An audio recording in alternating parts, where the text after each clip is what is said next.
Risa menatap pantulan dirinya di cermin rias. Senyum tipis terukir di bibirnya.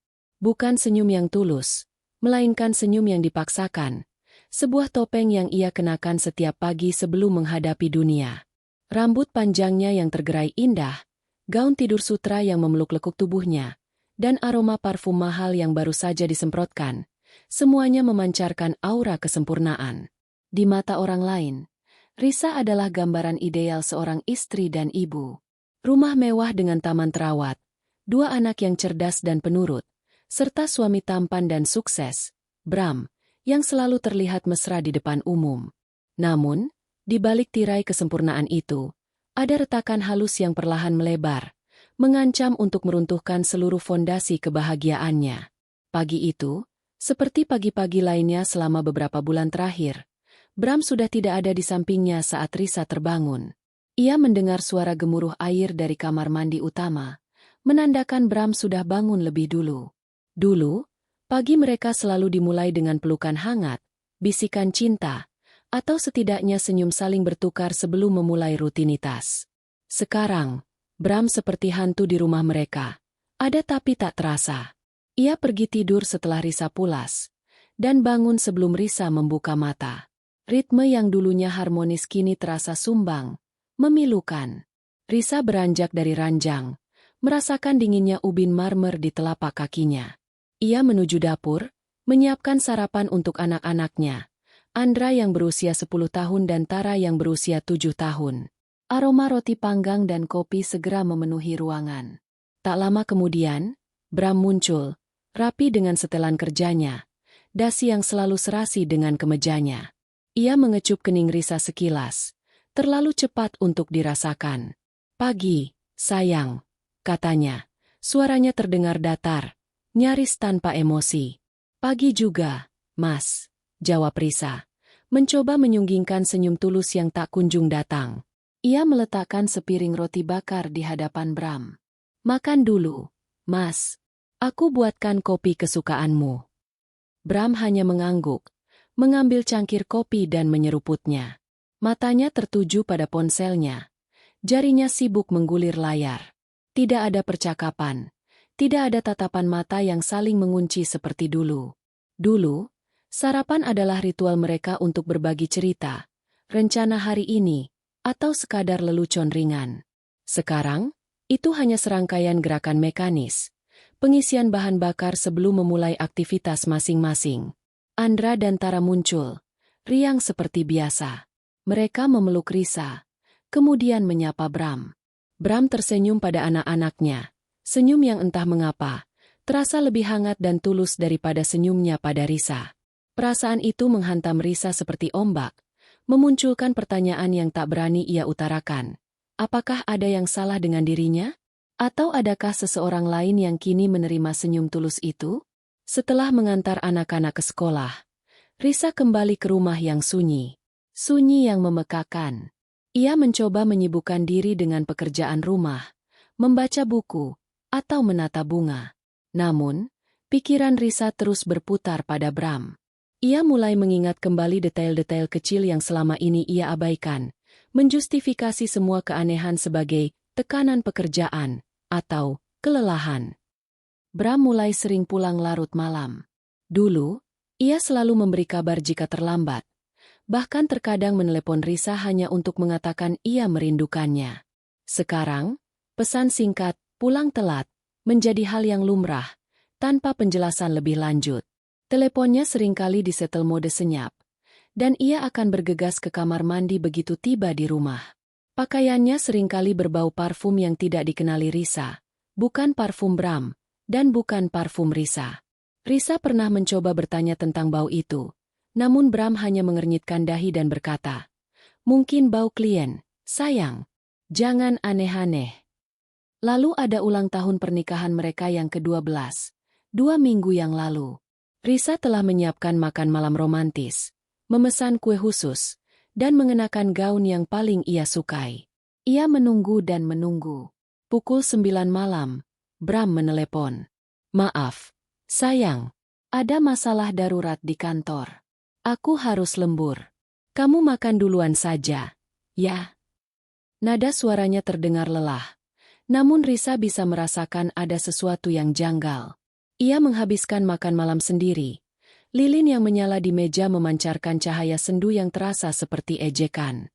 Ketika Bram pulang tengah malam, ia meminta maaf dengan ekspresi lelah yang sama, tetapi tidak ada bunga, tidak ada hadiah, tidak ada ucapan khusus. Hanya kecupan cepat di dahi dan langsung tidur. Risa merasa dunianya runtuh malam itu. Bagaimana bisa ia melupakan hari sepenting itu? Pikiran-pikiran itu berputar di kepala Risa sepanjang hari. Ia mencoba menghubungi Bram di kantor, hanya untuk memastikan.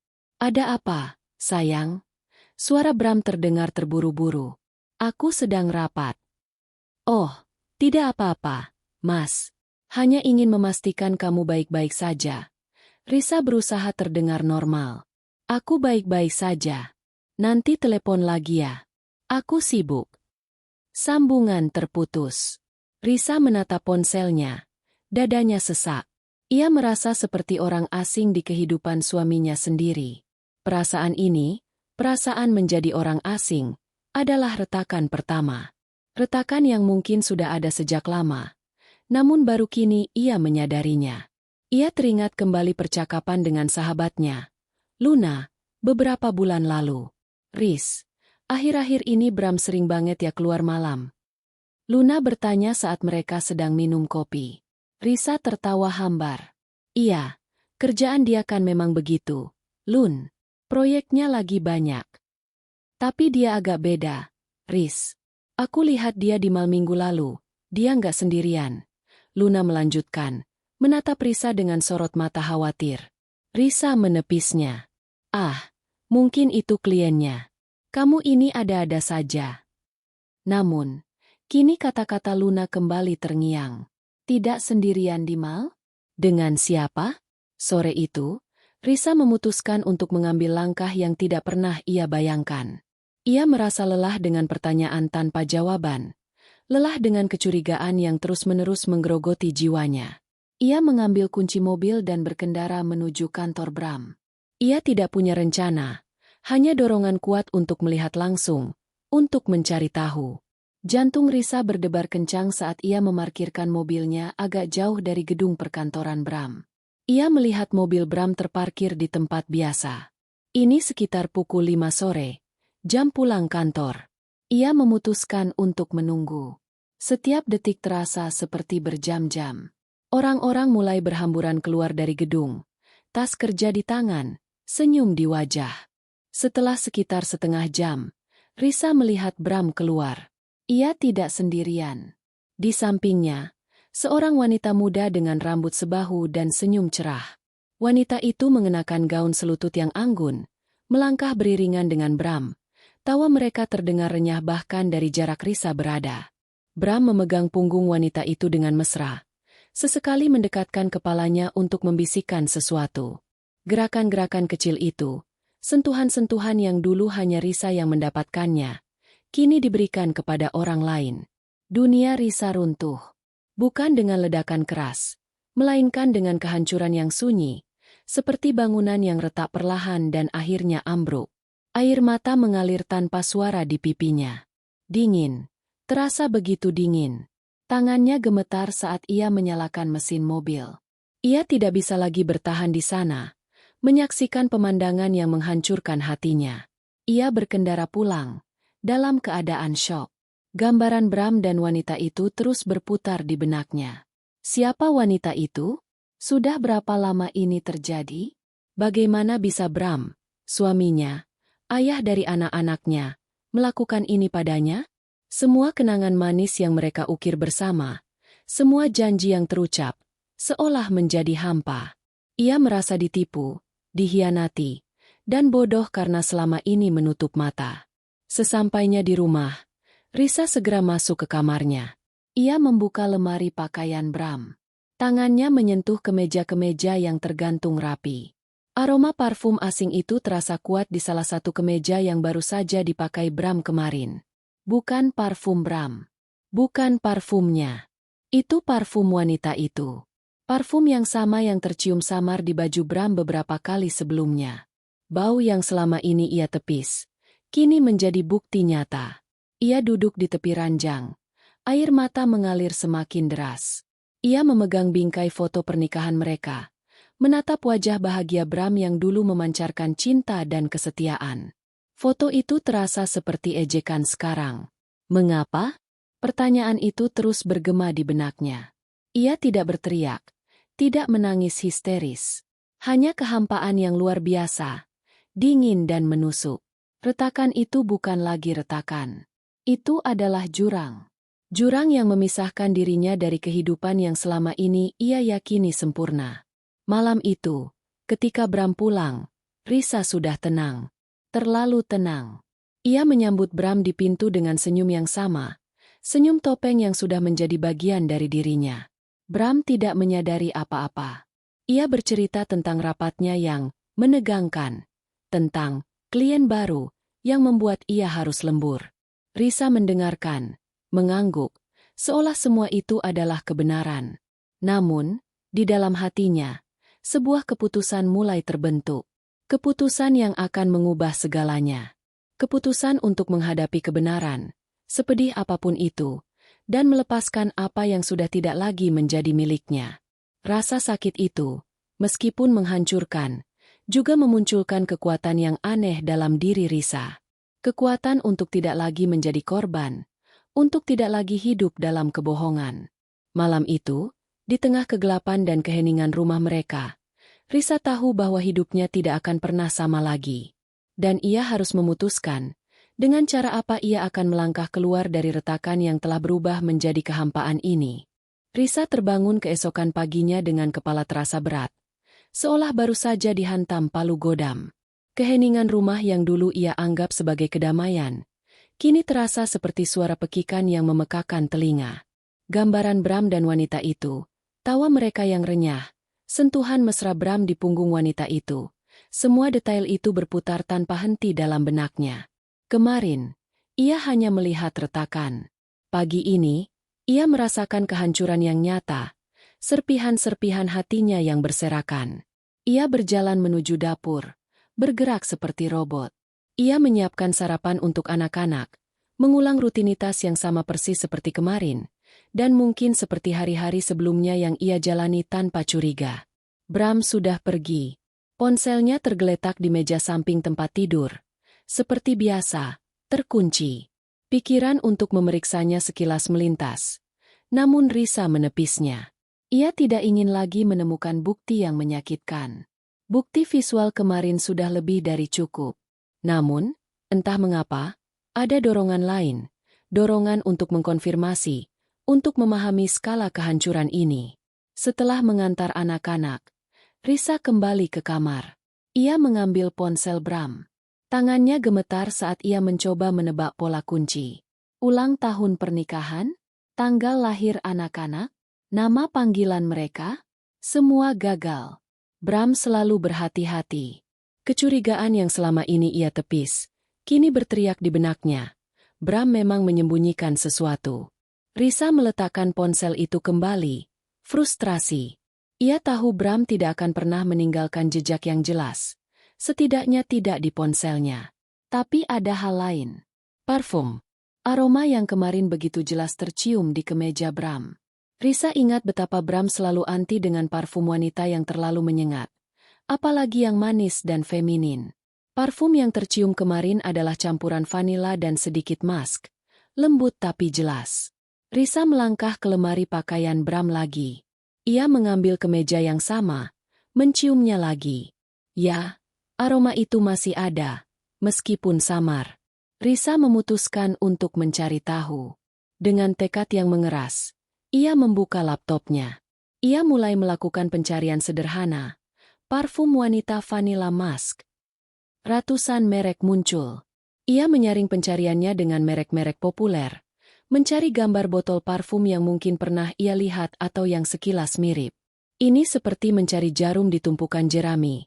Tapi Risa merasa harus melakukannya. Ia ingin memberi nama pada aroma pengkhianatan itu. Di tengah pencariannya, sebuah pesan masuk ke ponselnya. Dari Luna. Riz, sibuk nggak? Aku mau ke rumah. Udah lama nggak ngobrol santai. Risa tersenyum getir. Mungkin ini saatnya. Ia membutuhkan seseorang untuk berbagi beban ini, atau setidaknya seseorang untuk mengalihkan pikirannya. Saat Luna tiba, Risa menyambutnya dengan senyuman yang lebih tulus. Masuk. Lun. Tumben mendadak. Iya, Riz. Lagi suntuk aja di rumah. Kamu kok agak pucat? Sakit? Luna menatap Risa dengan khawatir. Risa menggeleng. Enggak, cuma kurang tidur aja. Yuk, kita duduk di teras belakang. Mereka duduk di teras, ditemani secangkir teh hangat.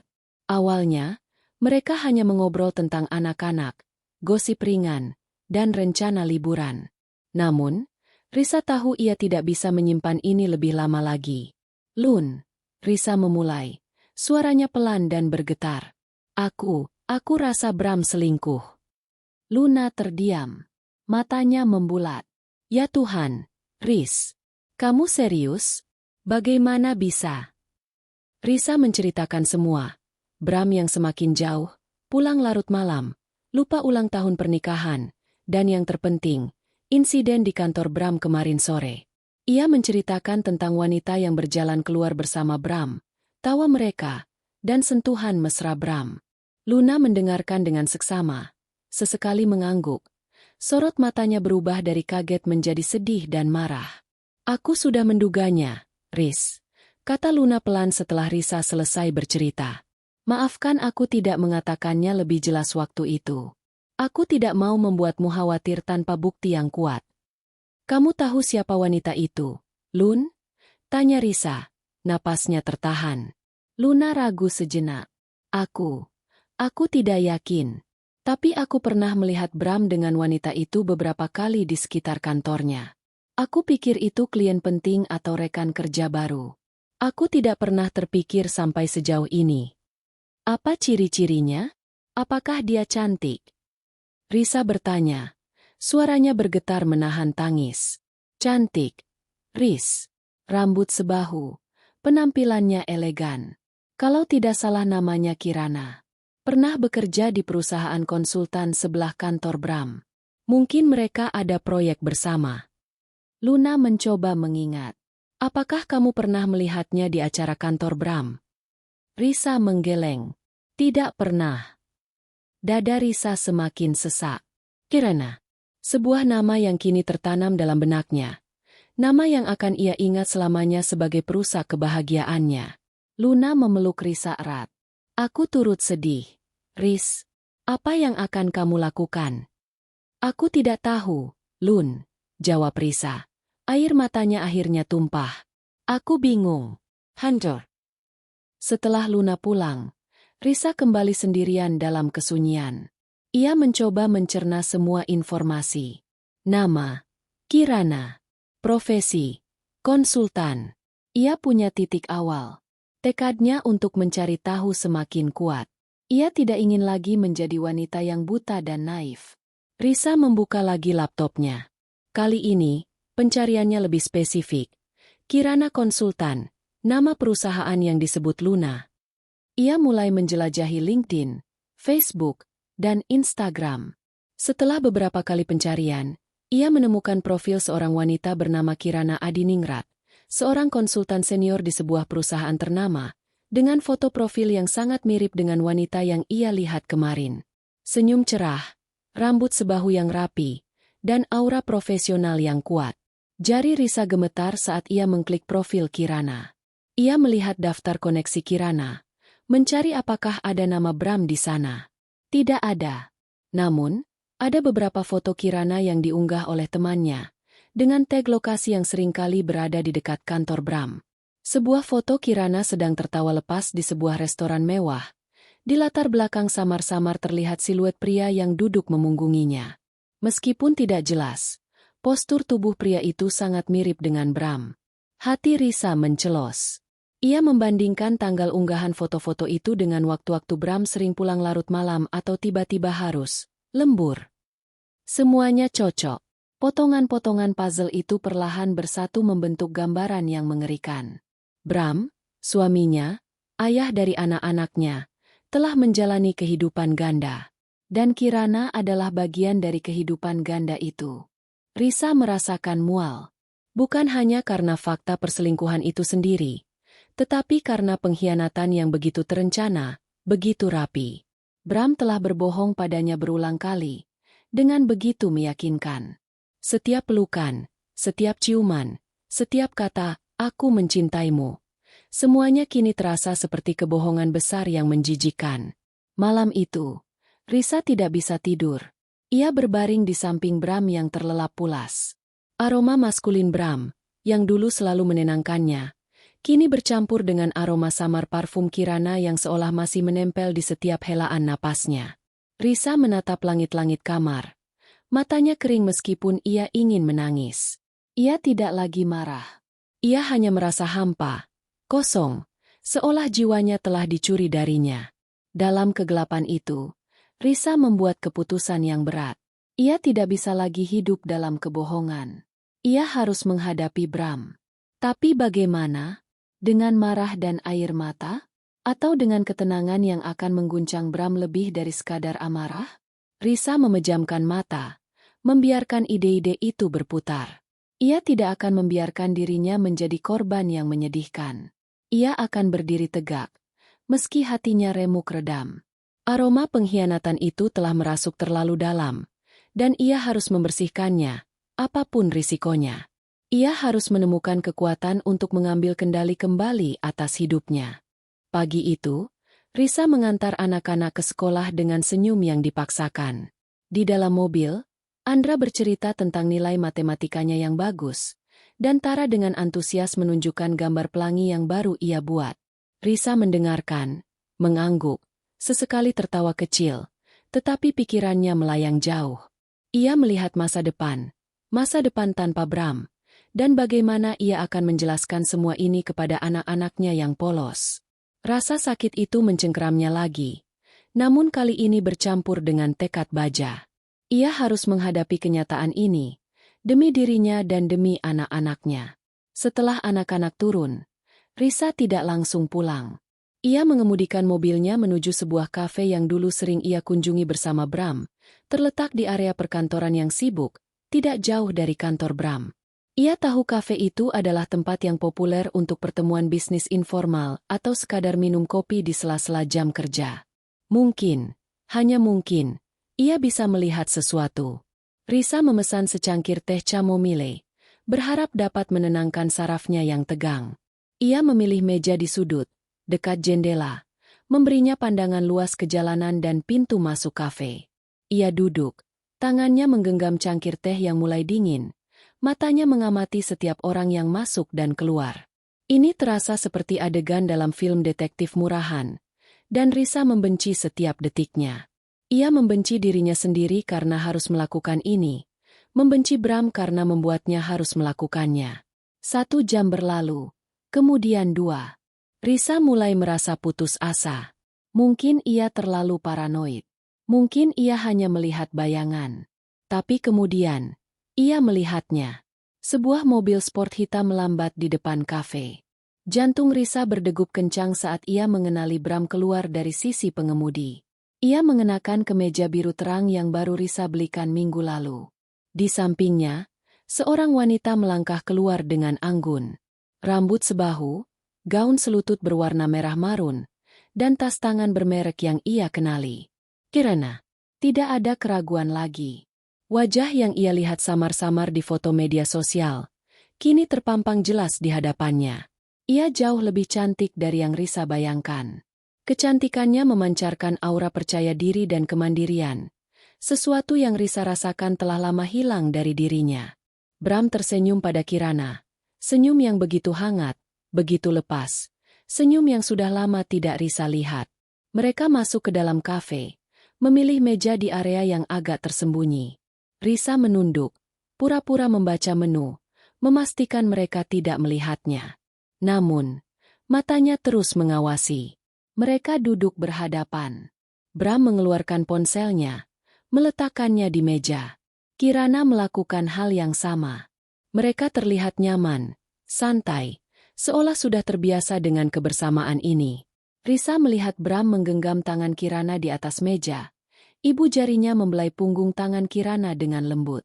Gerakan itu, sentuhan itu, adalah titik puncak bagi Risa. Itu bukan lagi sekadar kecurigaan, bukan lagi sekadar pengkhianatan fisik. Itu adalah pengkhianatan emosional yang dalam. Bram tidak hanya tidur dengan Kirana, ia juga berbagi hati dan perasaannya. Rasa mual memuncak di tenggorokan Risa. Ia merasa seluruh darahnya mengalir turun ke kaki, meninggalkan kepalanya kosong. Ia menahan napas, berusaha mencegah air mata tumpah di tempat umum ini. Ia melihat Bram tertawa lagi. Tawa yang dulu hanya Risa yang bisa memancingnya keluar. Kirana membalas tawa itu. Matanya berbinar, ekspresinya penuh kasih. Mereka seperti pasangan yang baru dimabuk asmara. Risa merasa sakit hati, marah, dan hancur. Namun, di tengah semua emosi yang campur aduk itu, ada secercah kejelasan yang muncul. Ini adalah akhir. Ini adalah bukti tak terbantahkan. Tidak ada lagi keraguan. Tidak ada lagi ruang untuk pembenaran. Apa yang ia lihat di depan matanya adalah kebenaran yang kejam. Ia memperhatikan Bram dan Kirana selama sekitar 1 jam. Mereka berbicara dengan intens, kadang berbisik, kadang tertawa. Kirana sesekali menyentuh lengan Bram, dan Bram akan merespon dengan senyum dan tatapan yang penuh arti. Risa melihat Kirana mengeluarkan sebuah kotak kecil dari tasnya, menyerahkannya pada Bram. Bram membukanya. Senyumnya semakin lebar. Itu adalah jam tangan. Risa yakin. Hadiah. Sebuah hadiah dari wanita lain. Ini bukan sekadar rekan kerja atau klien. Ini adalah hubungan yang mendalam, terjalin rapi di balik punggung Risa. Wajah lain Bram, yang penuh kasih sayang dan tawa lepas, kini sepenuhnya terungkap di hadapan Risa, disuguhkan kepada wanita lain. Ini adalah penampakan yang paling menyakitkan dari semua bukti. Bukan hanya perselingkuhan fisik, tetapi juga penyerahan diri emosional Bram kepada Kirana. Saat Bram dan Kirana berdiri untuk pergi, Risa buru-buru menyembunyikan wajah di balik menu. Ia menunggu sampai mereka keluar dari kafe dan mobil Bram melaju pergi. Hanya setelah itu, ia berani mengangkat kepala. Air mata yang selama ini ia tahan, kini mengalir deras, membasahi pipinya. Tangannya gemetar saat ia merogoh tas, mengambil dompet, dan meletakkan beberapa lembar uang di meja. Ia tidak bisa lagi minum tehnya, tidak bisa lagi berada di tempat ini. Setiap sudut kafe ini kini terasa tercemar dengan pengkhianatan Bram. Ia berjalan keluar kafe, napasnya tersengal. Udara kota terasa menusuk paru-parunya. Risa masuk ke mobilnya, mengunci pintu, dan membiarkan dirinya menangis sepuasnya. Tangisan yang pahit, yang berasal dari lubuk hatinya yang paling dalam. Ia telah menyaksikan dengan mata kepalanya sendiri. Ini adalah kenyataan. Suaminya telah berbagi kehidupannya dengan wanita lain, tidak hanya fisik tetapi juga emosional. Dalam tangisan itu, ada satu nama yang terus bergaung di benaknya, Kirana. Ia bukan lagi bayangan, bukan lagi sekadar nama di profil media sosial. Ia adalah seorang wanita, nyata, yang kini memiliki sebagian besar dari Bram. Risa mengingat setiap detail Kirana, senyumnya, caranya tertawa, cara ia menatap Bram. Perasaan benci dan cemburu membuncah, namun di bawahnya, ada rasa lelah yang luar biasa. Lelah dengan sandiwara, lelah dengan kebohongan, lelah dengan menjadi wanita yang tidak tahu apa-apa. Risa mengusap air matanya dengan punggung tangan. Ia sudah melihat cukup. Ia sudah merasakan sakit yang cukup. Tidak ada gunanya lagi mencari tahu lebih banyak, mengumpulkan lebih banyak bukti. Yang ia butuhkan sekarang adalah kekuatan untuk menghadapi Bram, untuk mengakhiri sandiwara ini, dan untuk memulai hidupnya yang baru. Pulang ke rumah, Risa merasa rumah itu tidak lagi terasa seperti miliknya. Setiap sudut, setiap rabot, seolah berteriak tentang kebohongan yang selama ini terjadi di dalamnya. Ia berjalan ke kamar mandi, menyalakan shower, dan berdiri di bawah guyuran air hangat. Ia ingin membersihkan dirinya dari semua kotoran ini, dari semua rasa sakit ini. Air mata kembali mengalir, bercampur dengan air shower. Ketika ia keluar dari kamar mandi, Ada perasaan aneh yang tumbuh di dalam dirinya. Ketenangan. Sebuah ketenangan yang mengerikan, yang hanya bisa muncul setelah menghadapi kehancuran total. Ia tahu apa yang harus ia lakukan. Ia tidak akan lagi menjadi Risa yang rapuh dan menderita. Ia akan menjadi Risa yang kuat, yang berani, yang siap menghadapi konsekuensi dari pengkhianatan ini. Bram telah membuat pilihannya. Sekarang, giliran Risa untuk membuat pilihannya sendiri. Dan pilihannya, ia tahu, akan sangat berbeda dari yang Bram harapkan. Malam itu, Risa menunggu Bram pulang. Ia duduk di ruang keluarga, membaca buku yang sama selama berjam-jam, setiap kata melesat tanpa makna. Pikiran dan perasaannya terfokus pada Bram, pada bagaimana ia akan memulai percakapan yang akan menghancurkan dunia mereka. Di dalam dadanya, ada kekosongan yang menganga, namun di saat yang sama, ada ketenangan aneh yang muncul dari kepastian. Tidak ada lagi dugaan, tidak ada lagi kecurigaan. Hanya kebenaran yang pahit. Suara kunci diputar di pintu depan memecah keheningan. Risa merasakan jantungnya berdetak lebih cepat. Bram masuk dengan senyum lelah yang biasa ia tunjukkan. "Malam, sayang," sapanya, melemparkan tas kerja ke sofa. Baru selesai rapat dengan klien penting. Risa tidak bergeming. Ia hanya menatap Bram. Senyum di wajah Bram perlahan memudar, digantikan oleh kerutan bingung. "Ada apa, Ris? Kenapa melihatku begitu?" Risa menutup bukunya perlahan, meletakkannya di meja kopi. "Kita perlu bicara, Mas," ucapnya. Suaranya terdengar datar, nyaris tanpa emosi. Bram menghela napas. "Sekarang? Aku lelah sekali, Ris. Bisakah besok saja?" Ia berjalan menuju dapur, berniat mengambil minum. "Sekarang," Risa menegaskan. Suaranya sedikit lebih keras, memotong langkah Bram. Bram berbalik, menatap Risa dengan tatapan tidak suka. Aura ketegangan mulai memenuhi ruangan. "Baiklah," Bram menyerah. Kembali duduk di sofa seberang Risa, ekspresinya jengkel. "Ada apa memangnya? Masalah anak-anak? Tagihan listrik? Aku sedang tidak ingin mendengar keluhan, Ris." Kata-kata Bram menusuk hati Risa. "Bukan itu, Mas." Risa menarik napas dalam. "Aku tahu tentang dia." Mata Bram melebar. Wajahnya langsung memucat. Ia mencoba tersenyum. Senyum kaku yang tidak sampai ke mata. "Dia? Siapa dia? Aku tidak mengerti maksudmu."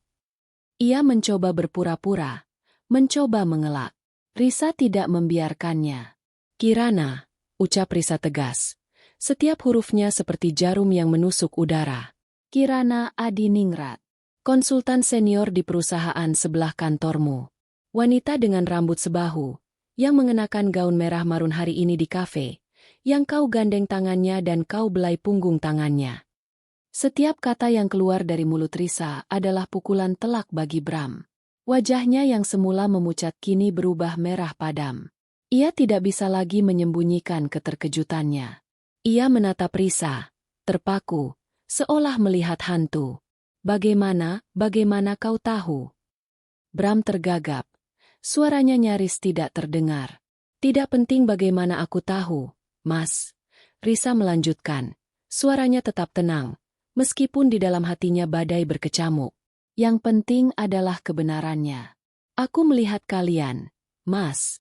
Aku melihat kalian berdua seperti pasangan kekasih, berbagi tawa, sentuhan, bahkan hadiah." Risa menunjuk pergelangan tangan Bram. Jam tangan baru itu pemberiannya, bukan? Bram secara refleks menyembunyikan pergelangan tangannya. Ia menunduk. Wajahnya tenggelam dalam penyesalan yang mendalam. "Risa, aku bisa jelaskan." "Apa yang perlu dijelaskan, Mas?" Risa bertanya. Suaranya penuh keputusasaan. "Bahwa kau sudah berbohong padaku selama berbulan-bulan?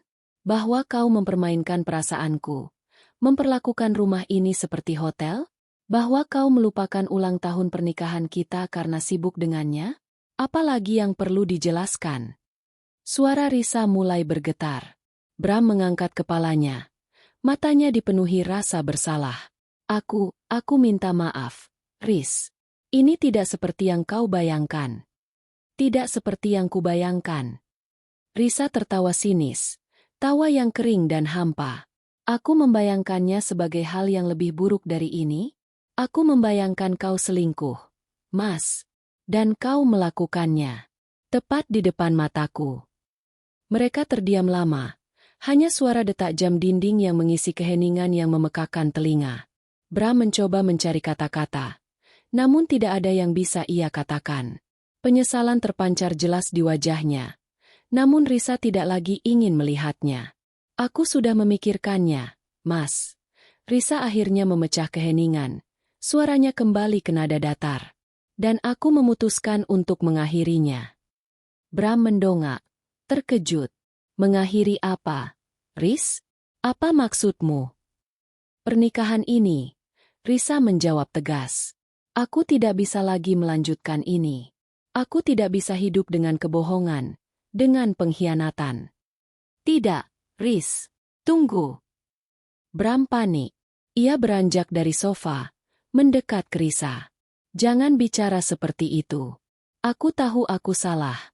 Aku menyesal. Aku akan putuskan dia. Aku janji. Aku akan berubah. Kita bisa perbaiki ini, Riz. Ia mencoba meraih tangan Risa. Namun Risa menariknya menjauh. Terlambat, Mas, kata Risa. Menatap Bram lurus di mata.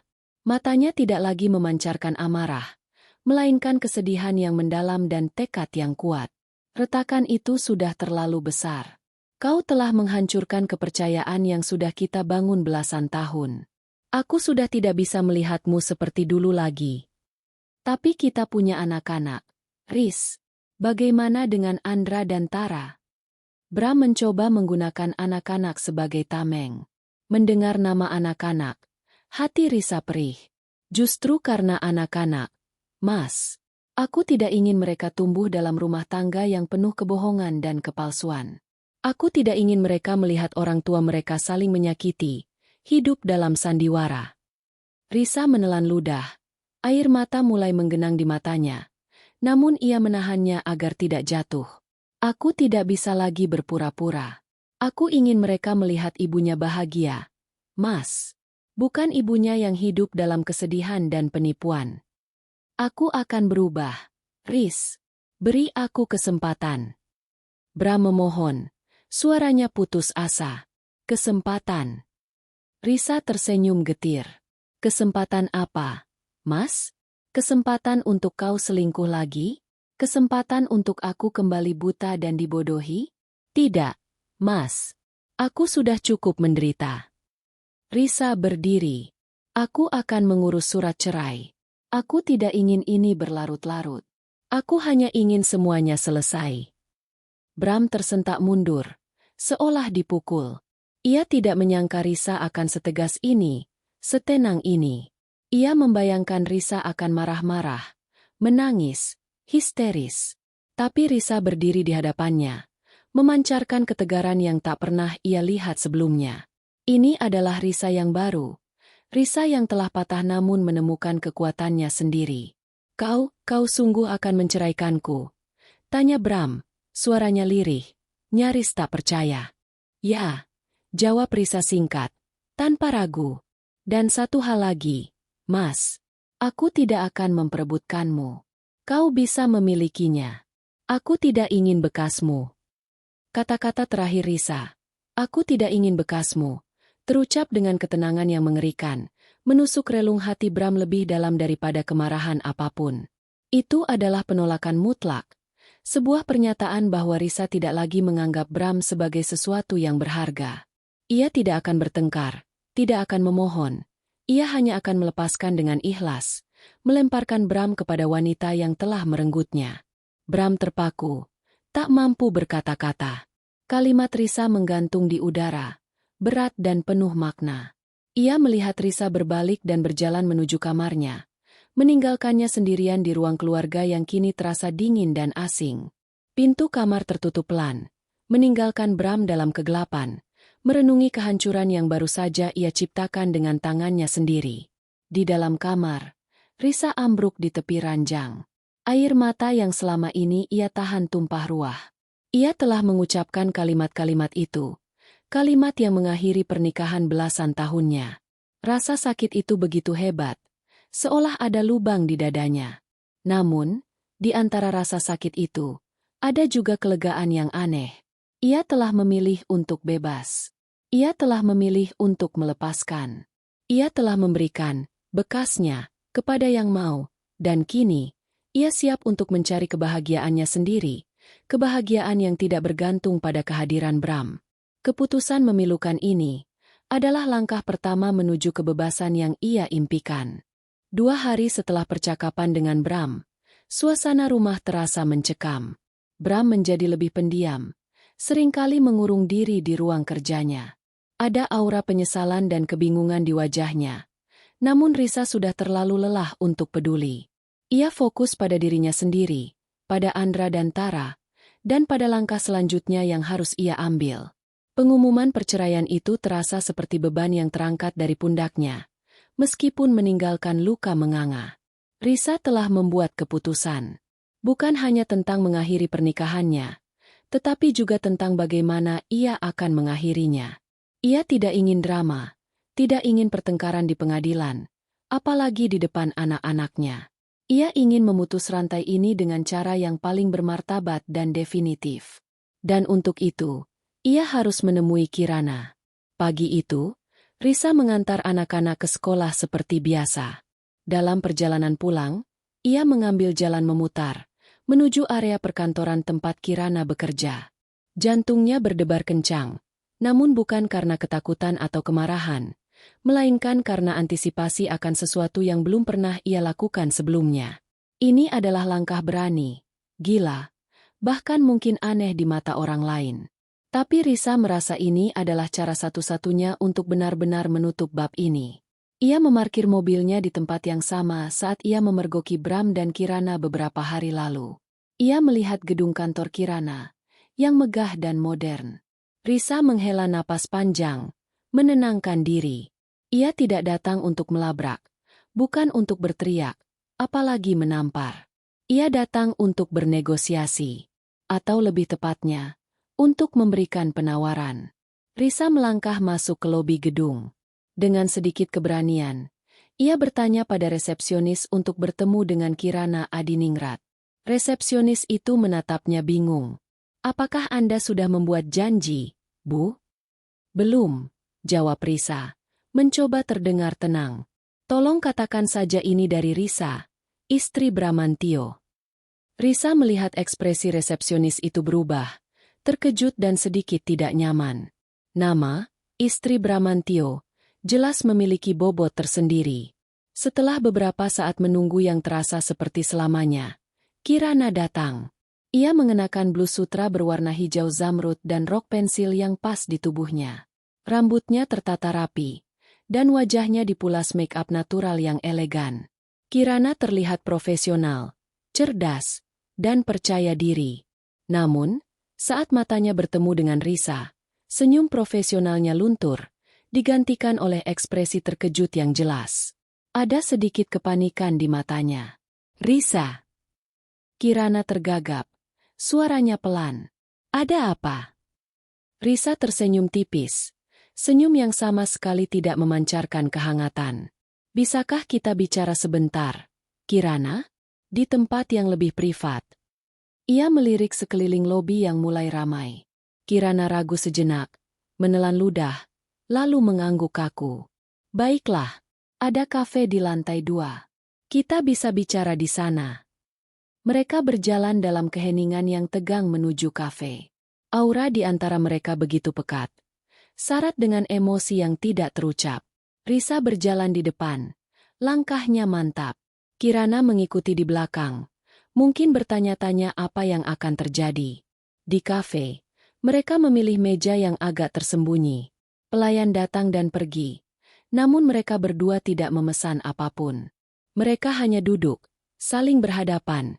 Keheningan di antara mereka terasa memekakan telinga. "Jadi," Kirana memulai, berusaha terdengar tenang, meskipun suaranya sedikit bergetar. "Ada apa, Risa? Aku tidak menyangka kau akan datang kemari. Tentu saja kau tidak menyangka, Risa menjawab, suaranya tenang, datar, tanpa nada marah sedikit pun.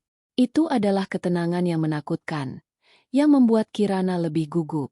Kau pasti membayangkan aku akan datang dengan omelan, amarah, atau bahkan tamparan, bukan? Kirana terdiam. Wajahnya memerah. Aku tidak tahu apa yang harus kukatakan. Kau tidak perlu mengatakan apapun, Kirana. Risa melanjutkan, menatap Kirana lurus di mata. Tidak ada kebencian di tatapan Risa, hanya kekosongan yang dalam. Aku sudah melihat semuanya. Aku tahu tentang kalian berdua. Ekspresi Kirana berubah. Rasa bersalah, rasa malu, dan sedikit keputusasaan terlihat jelas di wajahnya. Risa, aku minta maaf. Aku tidak bermaksud. Tidak perlu minta maaf. Risa memotongnya. Sudah terjadi. Tidak ada gunanya lagi membahas masa lalu. Aku datang ke sini bukan untuk berdebat. Kirana, aku datang untuk menawarkan sesuatu.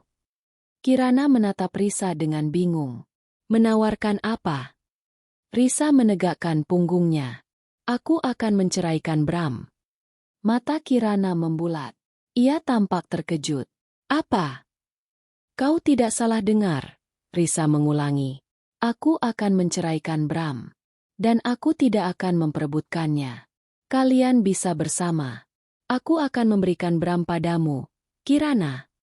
Kirana tersentak. Seolah kata-kata Risa adalah tamparan keras. Tapi, kenapa? Karena aku sudah lelah, Risa menjawab. Suaranya sedikit bergetar kali ini, menunjukkan emosi yang berusaha ia sembunyikan. Lelah dengan kebohongan, lelah dengan sandiwara, lelah dengan hidup dalam bayang-bayang pengkhianatan. Aku tidak ingin lagi memiliki Bram yang seperti itu. Aku tidak ingin lagi suami yang hatinya sudah terbagi. Ia melanjutkan, aku tahu Bram tidak lagi mencintaiku seperti dulu. Atau mungkin, ia tidak pernah mencintaiku dengan kesetiaan yang aku kira. Kau bisa memilikinya. Kirana, aku berikan dia padamu. Aku tidak menginginkan bekasnya. Kata-kata, bekasnya, terdengar begitu dingin dan tegas, membuat Kirana semakin terkejut. Ia membuka mulutnya, namun tidak ada kata yang keluar. Aku hanya punya satu syarat, Risa menambahkan, mencondongkan tubuhnya sedikit. Kau dan Bram harus bertanggung jawab atas konsekuensi dari hubungan kalian. Aku tidak akan mempersulit proses perceraian. Aku tidak akan meminta harta gonogini yang berlebihan. Hanya pembagian yang adil demi anak-anak. Aku ingin semua ini selesai dengan cepat dan bersih. Kirana menatap Risa dengan campuran takjub, rasa bersalah, dan kebingungan. Ia tidak pernah membayangkan reaksi seperti ini. Ia membayangkan kemarahan, tangisan, tuduhan. Bukan penawaran yang begitu tenang dan dermawan seperti ini. Kau yakin, Risa? Kirana bertanya. Suaranya hampir tidak terdengar. Sangat yakin, jawab Risa. Tatapannya tajam. Aku tidak akan kembali pada Bram. Aku tidak ingin lagi hidup dengan pria yang tidak setia. Dan aku tidak akan membiarkan kebahagiaanku bergantung pada kehadiran atau ketidakhadirannya. Aku ingin bahagia dengan caraku sendiri. Risa bangkit dari tempat duduknya. Ini bukan ancaman, Kirana. Ini adalah keputusan. Aku hanya ingin kau tahu secara langsung, bukan dari Bram. Agar kau tidak berpikir aku akan menghalangi kalian. Sekarang Bram adalah bekasku. Dan kau bisa memilikinya jika kau mau. Risa menatap Kirana sekali lagi. Senyum tipis kembali terukir di bibirnya. Senyum kemenangan yang pahit. Pikirkan baik-baik. Aku akan mengurus berkas perceraian dalam waktu dekat. Semoga kau bahagia dengan bekas milikku. Risa berbalik dan melangkah pergi, meninggalkan Kirana yang masih terpaku di tempat duduknya. Bingung, terkejut, dan mungkin sedikit ketakutan dengan penawaran tak terduga yang baru saja ia dengar. Risa berjalan keluar dari kafe dan gedung itu, merasakan beban di pundaknya sedikit terangkat. Ia telah menyampaikan pesannya. Sekarang, Bram dan Kirana harus menghadapi pilihan dan konsekuensi dari perbuatan mereka. Risa telah melepasnya. Dan dengan pelepasan itu, ia mengambil langkah pertama menuju kebebasan dan kehidupan yang sepenuhnya baru. Kata-kata Risa, "Aku tidak menginginkan bekasnya," bergaung di benak Kirana jauh setelah Risa meninggalkan kafe. Kirana duduk membeku. Cangkir kopi yang kosong di depannya terasa dingin. Ia tidak pernah menyangka akan menghadapi situasi seperti ini. Bukan amarah, bukan teriakan, melainkan sebuah pelepasan yang tenang namun menusuk. Risa telah menyerahkan Bram kepadanya, seperti memberikan barang bekas yang tidak lagi diinginkan. Perasaan senang yang seharusnya ia rasakan, kini tergantikan oleh kegelisahan yang mendalam dan sedikit rasa malu. Kirana segera menghubungi Bram. "Kita harus bicara, sekarang," ucapnya. Suaranya tegang. Bram datang dengan raut wajah kebingungan dan sedikit kesal. Mungkin karena Kirana menyuruhnya datang secepat itu. "Ada apa? Kau seperti dikejar hantu," katanya mencoba bercanda. Namun melihat wajah Kirana, ia tahu ini serius. "Risa menemuiku." Kirana langsung ke intinya. Wajah Bram langsung pucat pasi. "Apa? Dia bilang apa?" "Dia bilang dia akan menceraikanmu," Kirana menjawab. Matanya menatap Bram tajam. "Dan dia bilang dia akan memberikanmu padaku. Dia tidak menginginkan bekasnya." Kata-kata terakhir itu menghantam Bram seperti pukulan telak. Ia limbung, duduk di kursi terdekat. Ia sudah mendengar kalimat itu dari Risa, namun mendengarnya lagi dari Kirana, diucapkan dengan nada yang sama, itu terasa jauh lebih menyakitkan. Rasa bersalah dan penyesalan yang ia coba tepis, kini membanjiri dirinya. "Dia bilang dia tidak akan mempersulit perceraian," lanjut Kirana. Suaranya bergetar. "Dia hanya ingin semua selesai dengan cepat. Dia bilang kau bisa bahagia denganku. Dia benar-benar melepasmu, Bram." Bram menundukkan kepalanya, menyembunyikan wajahnya di telapak tangan. "Ya Tuhan, Risa," bisiknya. "Aku tidak pernah berpikir dia akan seberani ini." Ia merasa kerdil di hadapan ketegaran Risa. Selama ini, ia mengira Risa adalah wanita lemah yang akan rapuh tanpanya. Ternyata ia salah besar. "Kau harus menghadapinya, Bram," kata Kirana, meskipun ada sedikit nada keraguan dalam suaranya. Ini keputusan besar. Namun, di dalam hati Kirana, ada konflik. Ia telah memenangkan Bram, tetapi cara kemenangannya terasa hambar. Bukan hasil perjuangan, melainkan pemberian. Sebuah pemberian yang datang dengan label bekas. Ia membayangkan kebahagiaan sempurna bersama Bram, namun kini ia merasa seperti mendapatkan barang yang sudah dibuang.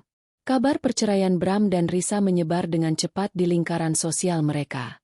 Reaksi yang muncul beragam. Keluarga Risa syok dan marah. Ibunya menelepon Risa berkali-kali, menangis dan mencoba membujuknya untuk memikirkan ulang. "Bagaimana bisa kau melepaskan Bram begitu saja, Nak? Bagaimana dengan anak-anak? Dia pasti bisa berubah." Risa dengan tenang menjelaskan keputusannya. Aku tidak akan hidup dalam kebohongan. Aku sudah memberikan kesempatan dan hatiku sepenuhnya.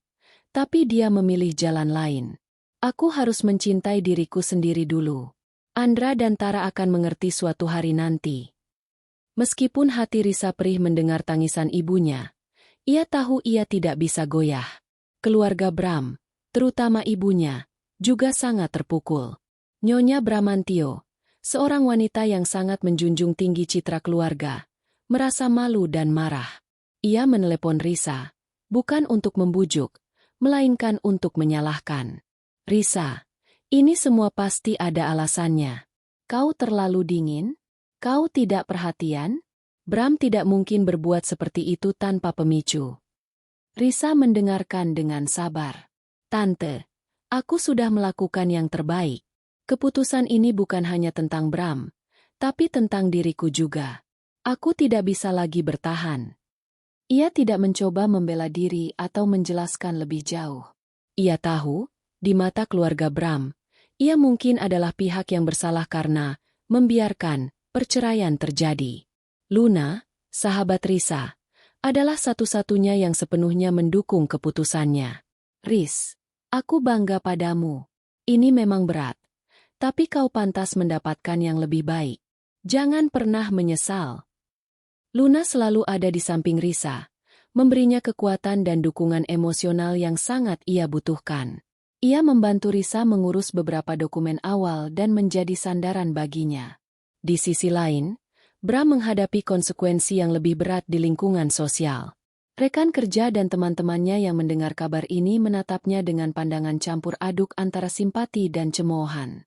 Beberapa menjauhinya, sementara yang lain mencoba memberikan nasihat yang tidak ia inginkan. Citranya sebagai pria keluarga yang sukses kini tercoreng. Ia merasa tertekan dan malu. Kirana juga merasakan dampaknya. Beberapa temannya yang tahu tentang hubungannya dengan Bram mulai menjaga jarak.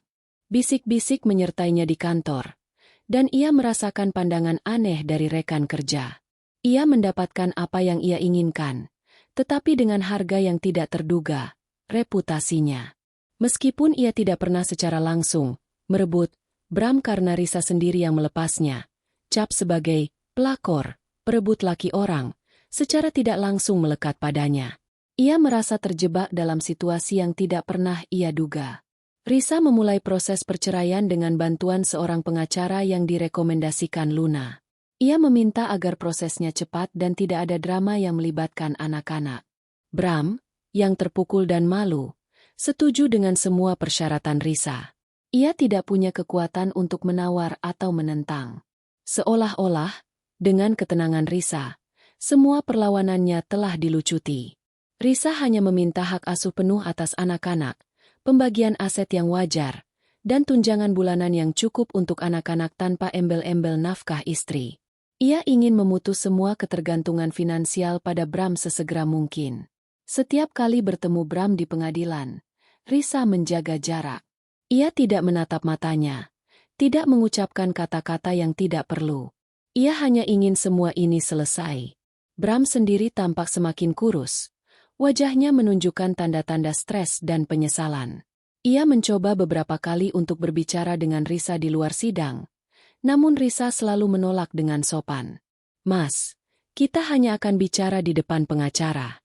Aku tidak ingin ada kesalahpahaman lagi," ujar Risa datar suatu hari. Bram hanya mengangguk, tertunduk. Ia menyadari bahwa Risa yang dulu dikenalnya, Risa yang selalu memaafkan dan mengutamakan keharmonisan, telah tiada. Yang berdiri di depannya sekarang adalah seorang wanita yang kuat, yang telah hancur dan membangun kembali dirinya sendiri. Dan ironisnya, ketegaran inilah yang membuat Bram semakin merindukan Risa yang dulu. Di tengah semua kekacauan ini, Risa menemukan kekuatan dalam dirinya yang tidak pernah ia duga. Ia mulai merasakan kelegaan yang perlahan tumbuh. Tidak ada lagi kebutuhan untuk berpura-pura. Tidak ada lagi kecurigaan yang menggerogoti. Meskipun ada kesedihan mendalam atas runtuhnya pernikahannya, ada juga cahaya harapan. Sebuah babak baru telah menanti, dan Risa tahu ia harus melangkah maju, demi anak-anaknya, dan yang terpenting, demi dirinya sendiri. Perceraian ini bukan akhir dari segalanya, melainkan awal dari perjalanan baru menuju kebahagiaan sejati. Palu hakim mengetuk, menandai akhir dari belasan tahun pernikahan Risa dan Bram. Tidak ada drama, tidak ada pertengkaran. Hanya formalitas, pernyataan ringkas, dan tanda tangan di atas kertas. Risa keluar dari ruang sidang dengan perasaan campur aduk, lega, sedih, dan juga sedikit takut akan ketidakpastian yang terbentang di depannya. Bram berdiri diam di belakangnya. Wajahnya muram. Ia tidak mencoba mendekat, dan Risa pun tidak menoleh. Babak hidupnya bersama Bram telah resmi berakhir. Minggu-minggu pertama setelah perceraian adalah masa yang sulit. Rumah terasa lebih sepi, meskipun Andra dan Tara tetap menjadi sumber kebahagiaannya. Mereka tidak terlalu banyak bertanya, seolah merasakan ketegangan yang masih menguar. Risa berusaha menjaga rutinitas mereka senormal mungkin, memastikan sekolah, les, dan kegiatan mereka tidak terganggu. Ia sering mendapati dirinya menatap kosong keluar jendela, merenungkan segalanya. Ada saat-saat ia merasa sangat rapuh, ingin menangis dan menyerah. Namun, Setiap kali perasaan itu datang, ia teringat wajah anak-anaknya, dan juga kata-kata tajam yang ia lontarkan pada Bram dan Kirana. Aku tidak menginginkan bekasnya. Kalimat itu, yang tadinya terucap karena kekecewaan, kini menjadi mantra penguat dirinya. Luna menjadi jangkar bagi Risa. Hampir setiap hari, Luna menelepon atau datang berkunjung, sekadar untuk minum kopi, mengobrol, atau menemani Risa berbelanja. Kau harus mulai lagi, Riz. Luna sering berkata. Ini bukan akhir. Ini awal. Anggap saja kau sedang membangun rumah baru. Nasihat Luna perlahan masuk ke dalam diri Risa. Ia mulai menyadari bahwa ia tidak bisa terus-menerus meratapi masa lalu. Ada kehidupan yang menunggu untuk ia bangun kembali. Ia mengambil keputusan kecil pertama. Ia mengubah tata letak ruang keluarga, menyingkirkan beberapa barang yang terlalu banyak menyimpan kenangan bersama Bram, menggantinya dengan dekorasi baru yang lebih mencerminkan kepribadiannya saat ini. Ia juga mengecat ulang kamar tidur utama dengan warna yang lebih cerah, seolah ingin menghapus jejak labu yang ditinggalkan oleh pengkhianatan. Kemudian, Risa mulai meninjau kembali hobinya yang dulu terabaikan.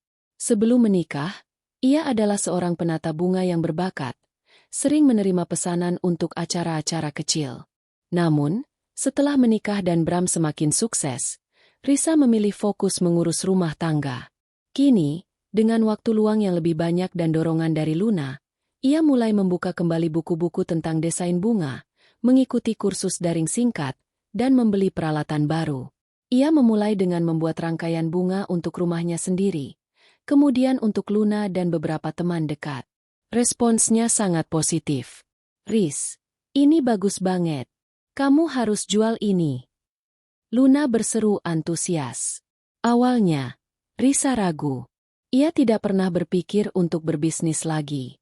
Namun, dorongan dari orang-orang terdekatnya memberinya keberanian.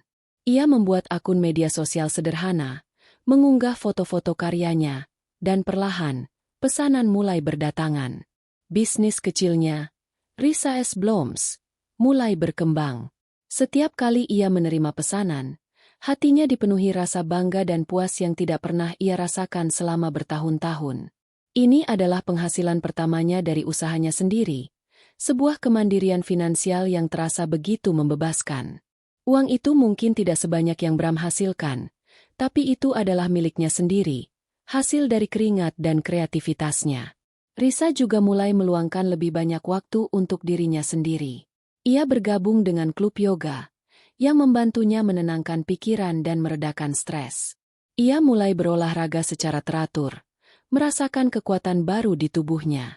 Ia membaca lebih banyak buku, menonton film yang ia sukai, dan bahkan sesekali pergi makan siang sendiri di kafe favoritnya, menikmati kesendirian tanpa merasa kesepian. Ia kembali menemukan dirinya yang dulu, Risa yang penuh semangat dan ambisi, yang sempat terkubur di bawah bayang-bayang kehidupan rumah tangga yang sempurna. Melihat Risa yang semakin aktif dan bersemangat, Andra dan Tara juga merasakan perbedaannya. Ibu mereka kini lebih sering tersenyum. Tawa Risa terdengar lebih renyah. Mama sekarang makin cantik, kata Tara polos suatu hari, membuat Risa tersenyum tulus. Andra yang lebih besar, meskipun tidak banyak bicara, sering membantu Risa menyiram tanaman atau membawa peralatan bunganya. Mereka melihat kebahagiaan sejati terpancar dari ibunya, dan itu membuat mereka juga merasa lebih bahagia. Tentu saja, ada saat-saat di mana kenangan lama muncul kembali, atau rasa sakit itu menyeruak tak terduga. Terkadang, ketika melihat pasangan lain yang tampak bahagia, hati Risa terasa nyeri. Atau ketika anak-anak bertanya tentang Bram, Risa harus menelan ludah dan menjelaskan bahwa ayah mereka sedang sibuk. Namun, Risa tidak lagi membiarkan kesedihan itu menguasainya terlalu lama. Ia telah memilih jalannya, dan ia akan melangkahinya dengan kepala tegak. Suatu sore, saat Risa sedang merangkai bunga di halaman belakang, ia tersenyum. Aroma mawar dan lili memenuhi indera penciumannya, menenangkan jiwanya. Ia melihat Andra dan Tara bermain di taman. Tawa mereka mengisi udara. Hidupnya mungkin tidak lagi sempurna di mata orang lain. Tidak lagi memiliki suami sukses dan harta berlimpah. Tapi ia memiliki ketenangan batin, kebebasan, dan kebahagiaan yang otentik. Ia tidak lagi menjadi bekas dari siapapun, melainkan seseorang yang utuh, yang telah menemukan kembali dirinya sendiri. Ini adalah awal yang baru, dan Risa siap untuk setiap tantangan dan keindahan yang akan datang. Sementara Risa perlahan bangkit dari keterpurukannya, kehidupan Bram dan Kirana justru tidak seindah yang mereka impikan. Awalnya, ada euforia kebebasan.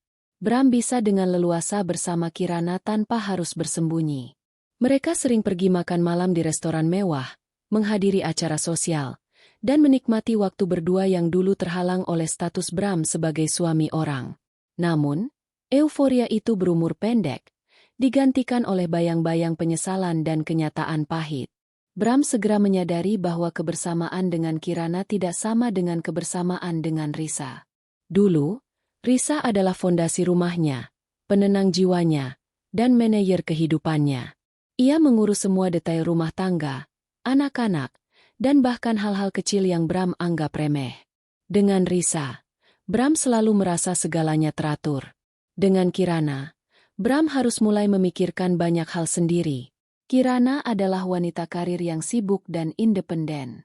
Ia tidak punya waktu atau keinginan untuk mengurus detail rumah tangga Bram seperti Risa.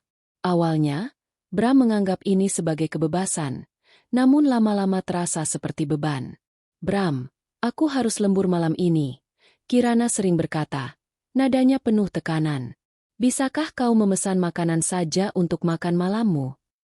Bram akan mengangguk. Namun di dalam hatinya ia merindukan masakan Risa yang selalu hangat tersaji di meja, atau sekadar obrolan ringan yang menemaninya di ruang makan. Kirana memang cantik, cerdas, dan menyenangkan untuk diajak berbicara tentang pekerjaan, tetapi tidak ada kehangatan yang sama, kenyamanan yang mendalam, seperti yang ia rasakan bersama Risa. Perselingkuhan mereka, yang dulunya terasa penuh gairah karena terlarang, kini terasa hambar begitu menjadi halal. Bram mulai melihat Kirana dengan mata yang berbeda.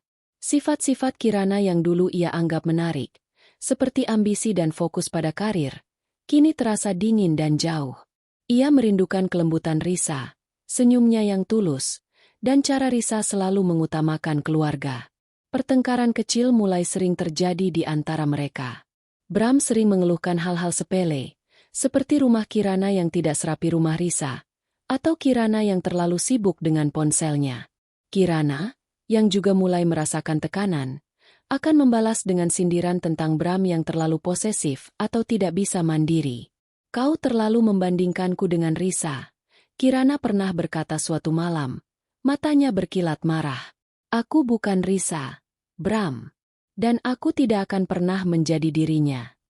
Kata-kata itu menghantam Bram. Ia tahu Kirana benar.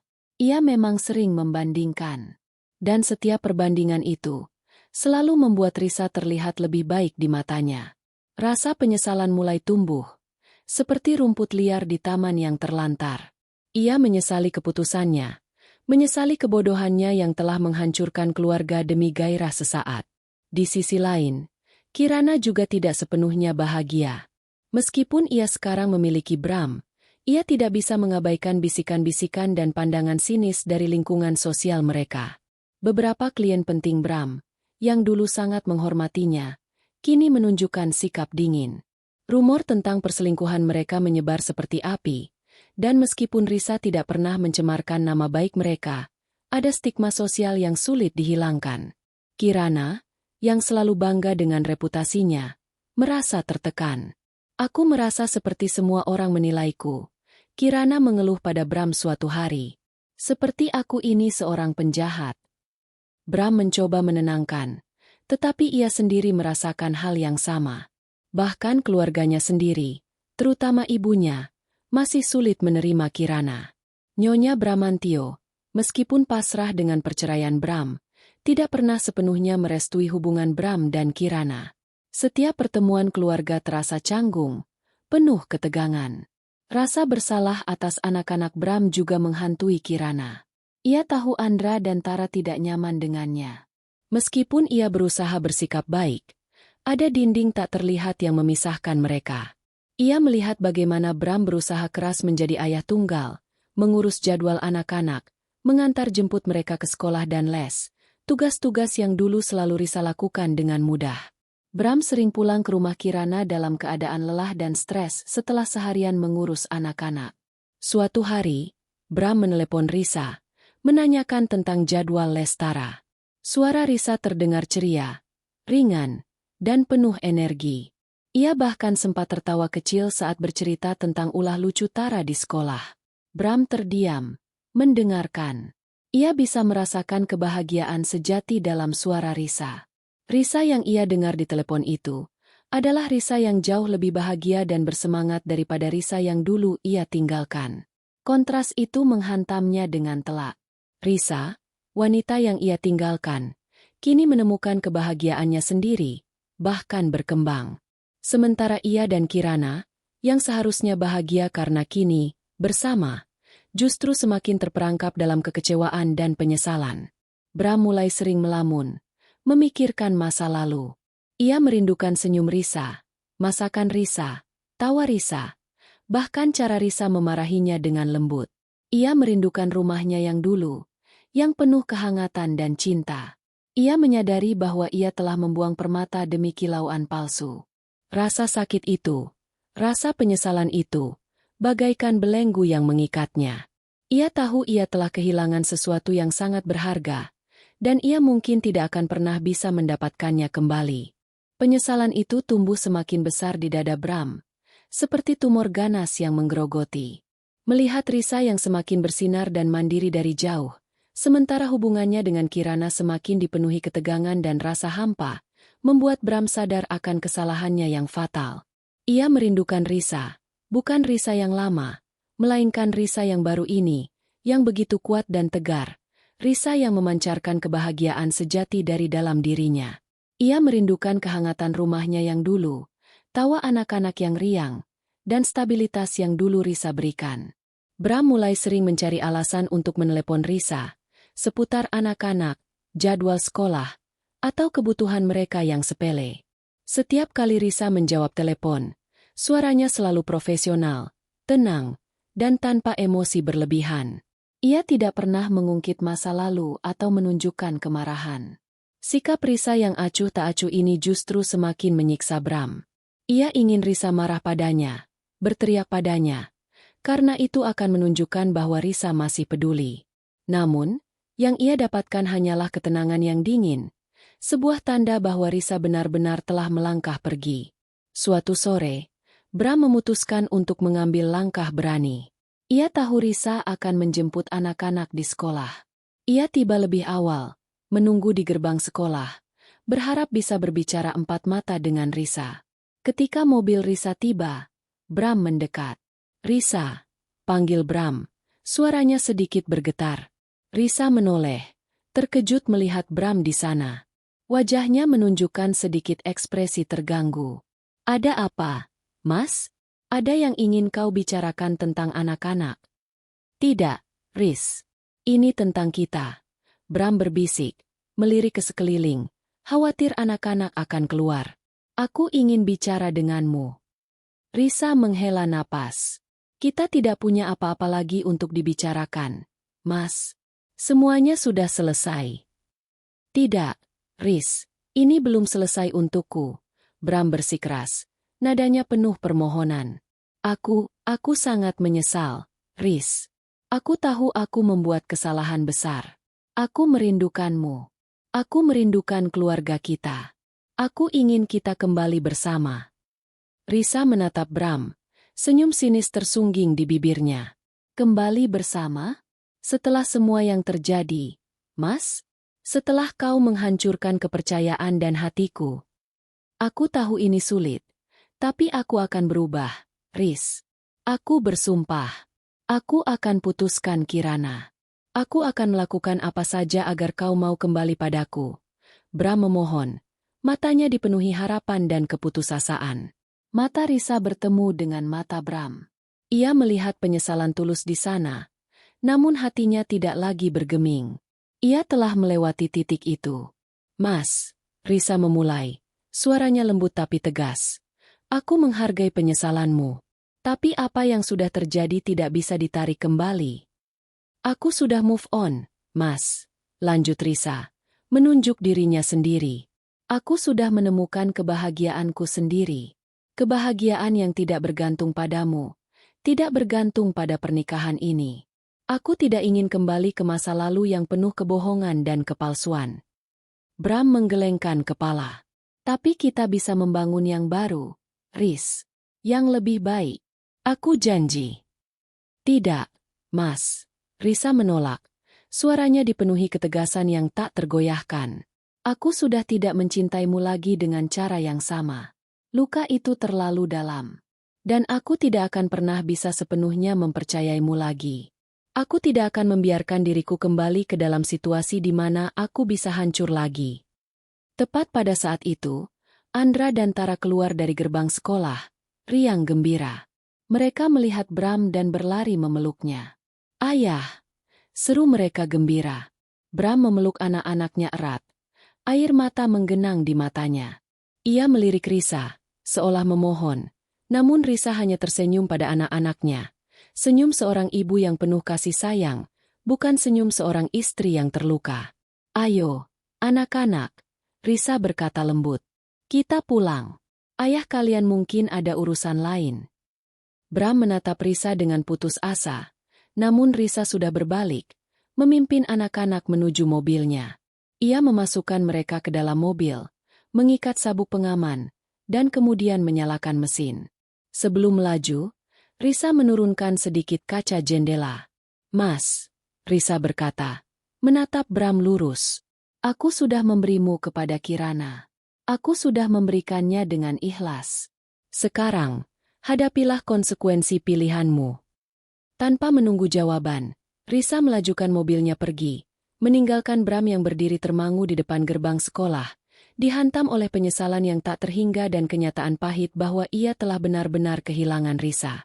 Sementara itu, Kirana juga mencapai titik baliknya. Tekanan sosial dan kegetiran dalam hubungannya dengan Bram membuatnya merasa terkuras. Ia melihat Bram yang semakin murung, dan ia tahu Bram merindukan Risa. Kirana sadar bahwa kebahagiaan yang ia dapatkan ini dibangun di atas penderitaan orang lain, dan itu tidak akan pernah bisa menjadi kebahagiaan yang sejati. Ia menyadari bahwa ia telah menerima bekas yang pada akhirnya tidak membuatnya bahagia. Ia tidak akan pernah bisa menjadi Risa, dan ia tidak ingin terus-menerus dibandingkan. Kirana mendambakan kedamaian dan keutuhan yang dulu ia miliki sebelum terlibat dalam pusaran ini. Suatu malam, Kirana berbicara dengan Bram. Bram, katanya, suaranya lelah. Aku rasa kita tidak bisa melanjutkan ini.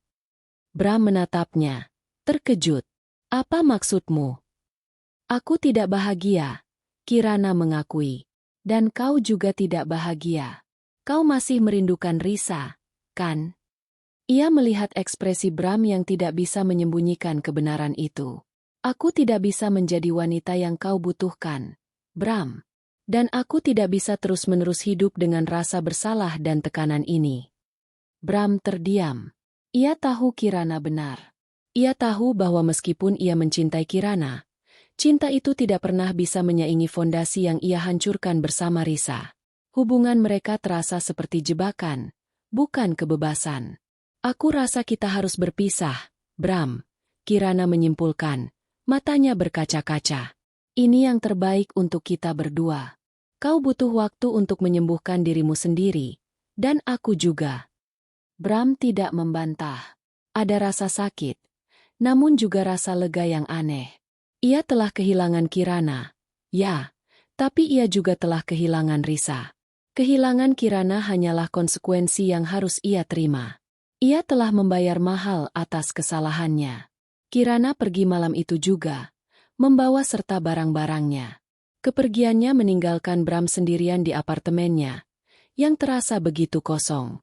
Ia telah kehilangan segalanya, istri, keluarga, dan kini kekasihnya. Ia terduduk di sofa, menatap keheningan, menyadari betapa sendirinya ia. Ini adalah titik baliknya. Sebuah momen di mana ia harus benar-benar menghadapi kehancuran yang ia sebabkan sendiri, tanpa ada yang bisa disalahkan kecuali dirinya sendiri. Waktu adalah penyembuh yang tak terduga. Bulan-bulan berlalu setelah perpisahan Bram dan Kirana, membawa perubahan signifikan dalam hidup setiap karakter. Risa, di sisi lain, semakin tumbuh dan bersinar. Bisnis, Risa S. Bloms, miliknya berkembang pesat. Ia tidak lagi sekadar menerima pesanan kecil, tetapi mulai dipercaya untuk mendekorasi acara-acara besar, dari pesta ulang tahun hingga pernikahan. Studio kecil di rumahnya kini terasa terlalu sempit, dan ia mulai mempertimbangkan untuk menyewa tempat yang lebih besar. Keberhasilan finansial ini, meskipun penting, bukanlah kebahagiaan utamanya. Kebahagiaan sejati Risa terpancar dari kemandiriannya, dari senyum tulus anak-anaknya yang melihat ibunya bersemangat, dan dari kedamaian batin yang akhirnya ia temukan. Ia berolahraga rutin, makan dengan lebih sehat, dan menghabiskan lebih banyak waktu untuk diri sendiri dan teman-temannya. Ia bahkan mulai tertarik pada kegiatan sosial, bergabung dengan komunitas wanita pengusaha di kotanya. Aura positif memancar dari Risa, menarik orang-orang baik ke dalam kehidupannya. Suatu hari, dalam sebuah pameran seni lokal di Bekasi, Risa bertemu dengan seorang pria bernama Arif. Arif adalah seorang arsitek lanskap, lembut, berwawasan luas, dan memiliki senyum yang meneduhkan. Mereka terlibat dalam percakapan panjang tentang kecintaan mereka pada keindahan alam dan seni. Tidak ada drama, tidak ada kepura-puraan. Hanya koneksi yang tulus dan mengalir. Risa menemukan dirinya tertawa lepas dan merasa nyaman di dekat Arif, sesuatu yang sudah lama tidak ia rasakan. Hubungan mereka berkembang perlahan, sebuah persahabatan yang tulus yang perlahan tumbuh menjadi benih-benih cinta baru, cinta yang berbeda dari yang ia alami sebelumnya. Lebih tenang, lebih dewasa, dan dibangun di atas rasa hormat serta kejujuran. Sementara itu, kehidupan Bram berbanding terbalik. Setelah Kirana pergi, ia merasa sangat kesepian. Ia tinggal di apartemennya yang kosong. Setiap sudutnya mengingatkannya pada kekosongan yang ia ciptakan sendiri. Ia mencoba untuk fokus pada pekerjaan, tetapi konsentrasinya buyar. Reputasinya di kantor juga sedikit merosot, karena gosip tentang kehidupan pribadinya yang berantakan. Bram seringkali merindukan anak-anaknya, Andra dan Tara. Ia mencoba untuk lebih sering mengunjungi mereka. Namun Risa selalu membatasi pertemuan mereka agar tidak mengganggu rutinitas anak-anak. Pertemuan mereka selalu di tempat umum, di bawah pengawasan Risa, atau di rumah Risa saat Risa juga ada di sana. Bram melihat bagaimana Risa telah membangun kembali hidupnya. Betapa ia terlihat lebih bahagia dan bersinar. Kontras itu menyakitinya. Ia melihat senyum Risa, tawa Risa, dan itu mengingatkannya pada semua yang telah ia buang. Penyesalan itu kini menjadi sahabat karibnya. Ia sering merenung tentang bagaimana ia bisa begitu buta, begitu naif, membuang permata demi sebutir pasir. Ia menyadari bahwa cinta sejati dan kebahagiaan keluarga adalah harta yang tak ternilai, dan ia telah menghancurkannya dengan tangannya sendiri. Bram mencoba menghubungi Risa beberapa kali lagi, mengirim pesan yang berisi permintaan maaf dan harapan untuk kembali, tetapi Risa tidak pernah membalas pesan-pesan itu. Ia telah memutuskan tali itu sepenuhnya. Kirana juga menjalani kehidupannya sendiri. Setelah berpisah dari Bram, ia memutuskan untuk mengambil cuti panjang dan melakukan perjalanan sendirian.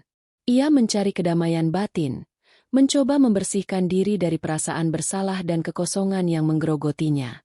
Ia menyadari bahwa ambisi karir yang ia kejar mati-matian, dan gairah sesaat yang ia rasakan bersama Bram, tidak pernah bisa mengisi kekosongan jiwanya. Kirana perlahan mulai membangun kembali hidupnya, fokus pada pekerjaannya, dan mencari makna yang lebih dalam dari keberadaannya. Ia tahu ia membuat kesalahan, dan ia harus menanggung konsekuensinya. Beberapa tahun kemudian, sebuah acara pameran seni dan bunga terbesar di kota diselenggarakan. Risa adalah salah satu penata bunga utama yang karyanya dipamerkan. Seluruh keluarga, termasuk Luna, datang untuk mendukungnya. Andra dan Tara, yang kini sudah remaja, tampak bangga dengan ibu mereka. Mereka tidak lagi bertanya tentang Bram dengan nada sedih, melainkan dengan pemahaman bahwa hidup mereka sudah sangat bahagia dengan Risa. Bram, yang mendengar tentang pameran itu, datang sendirian. Ia berdiri di sudut, mengamati Risa dari jauh. Risa tampak memukau, mengenakan gaun sederhana namun elegan, berbicara dengan percaya diri kepada para pengunjung, dan tawanya terdengar renyah saat berinteraksi dengan Arif, yang kini dengan bangga berdiri di sampingnya. Bram melihat cara Arif menatap Risa, penuh cinta dan hormat. Ia melihat kebahagiaan Risa yang begitu nyata. Untuk pertama kalinya, Bram merasakan kedamaian yang aneh. Ia tidak lagi ingin kembali, tidak lagi merindukan Risa untuk dirinya sendiri. Ia hanya merasa lega. Lega karena Risa akhirnya menemukan kebahagiaan yang pantas ia dapatkan. Ia telah memberikan bekasnya, dan bekas itu telah menemukan kebahagiaan yang jauh lebih baik tanpanya. Bram berbalik, meninggalkan pameran itu tanpa terlihat. Ia tidak lagi merasa marah, tidak lagi merasa menyesal dengan cara yang menghancurkan. Ia hanya merasa pasrah, dan mungkin sedikit damai.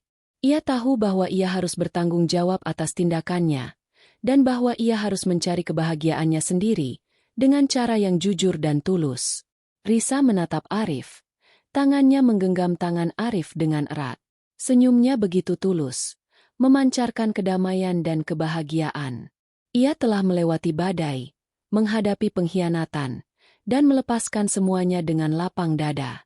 Ia telah memberikan bekasnya kepada yang mau, dan sebagai gantinya, ia menemukan keutuhan dalam dirinya sendiri dan cinta yang baru, cinta yang dibangun di atas fondasi yang kokoh. Ia telah memilih untuk bahagia, dan ia telah berhasil.